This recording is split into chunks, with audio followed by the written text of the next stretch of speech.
D'accord. Voilà, je construis mes romans comme des fleurs parce que j'aime ça. Oui. Euh, C'est-à-dire que je mets ma victime au milieu Ok. et je mets mes suspects autour. Généralement, il y en a 5 ou 6. Ils ont tous quelque chose à cacher.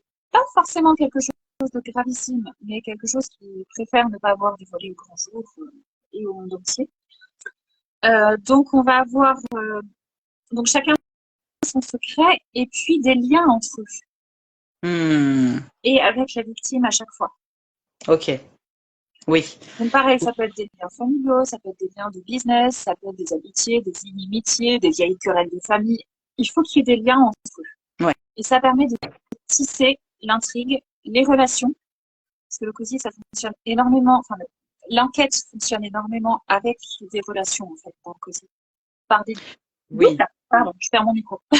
C'est souvent des relations aussi qui sont assez proches, familiales ou en tout cas historiques parce que par exemple quand on est sur du policier classique entre guillemets, généralement c'est aussi beaucoup des relations, mais ça va être comme c'est un univers parfois, enfin plus étendu, parce que là c'est généralement t'es placé géographiquement aussi de manière assez restreinte, donc forcément et assez isolé aussi par rapport à des enquêtes qui peuvent se passer généralement dans le classique. On est dans des grandes villes, Paris, Lyon, New York, si on est un peu plus exotique. Souvent, l'enquêteur est professionnel aussi.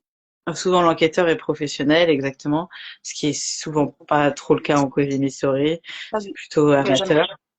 Oui, jamais d'ailleurs. Mais voilà, c'est plutôt un autre style en fait finalement. Du coup, comme c'est géographiquement plus serré, ils vont forcément avoir des liens un peu plus proches, on va dire. C'est ça. Le cosy traditionnel, on va dire que ça se passe dans un petit village en Angleterre. Tout le monde se connaît.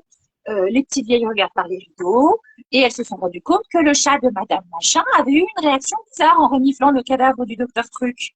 Et voilà.